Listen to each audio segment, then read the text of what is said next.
মাননীয় সদস্যবৃন্দ, এখন দিনের কার্যসূচি অনুযায়ী বেসরকারি সদস্যদের সিদ্ধান্ত প্রস্তাব। এখানে আমি উত্থাপনীয় সিদ্ধান্ত প্রস্তাবগুলো মাননীয় চিফ হুইপ এই ব্যাপারে বলবেন। মাননীয় স্পিকার, বলুন। যে আমাদের মাননীয় সদস্য রুমিন ফারানা যে বক্তব্য রেখেছেন এই সংক্রান্ত বিষয়, এটা privilege of the members of parliament. আরেকজন সদস্য বক্তব্য রেখেছেন। মাননীয় স্পিকার, আমাদের একটা কমিটি তৈরি হয়েছে ইতিমধ্যে। আমি আপনাকে অনুরোধ করব তাদের এই সংক্রান্ত বিষয়ে যদি তারা কোনো নোটিশ দেন এবং সেই নোটিশটি যদি যথাযথভাবে আপনার মাধ্যমে যদি নিষ্পত্তি হয়, তো সেটা সব ভালো হবে ভবিষ্যতে।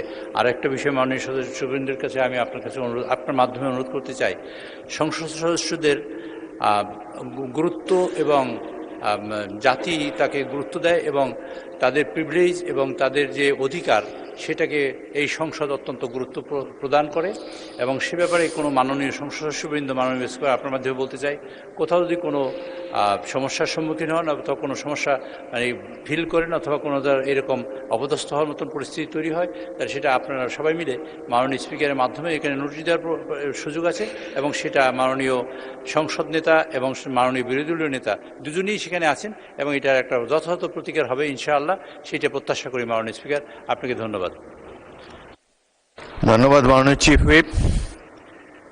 তবে বাংলাদেশের পত্রিকার রিপোর্টের উপরে যদি এখানে আপনারা মোশন আনেন তাহলে সারাদিন এগুলোই করতে হবে।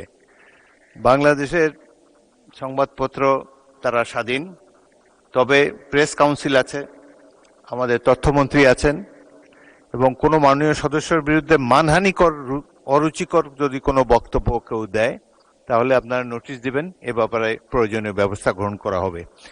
সংসদের অসীম ক্ষমতা রয়েছে। বিশেষ অধিকারে যে প্রশ্নটি আমি তাকে তুলতে বলেছি, বিশেষ অধিকার প্রশ্নে যে কোনো নাগরিককে তিনি যতই ক্ষমতাধর হন তাকে জাতীয় সংসদে সেই বিশেষ কমিটির সামনে উপস্থিত হওয়ার জন্য বাধ্য করা যায়। অনেক ব্যবস্থা নেওয়ার ক্ষমতা আছে, তবে এ ব্যাপারে প্রয়োজনীয় ব্যবস্থা গ্রহণ করা হবে লিখিত নোটিশ দিলে। এখন আমি দিনের কার্যসূচিতে ফিরে যেতে চাই।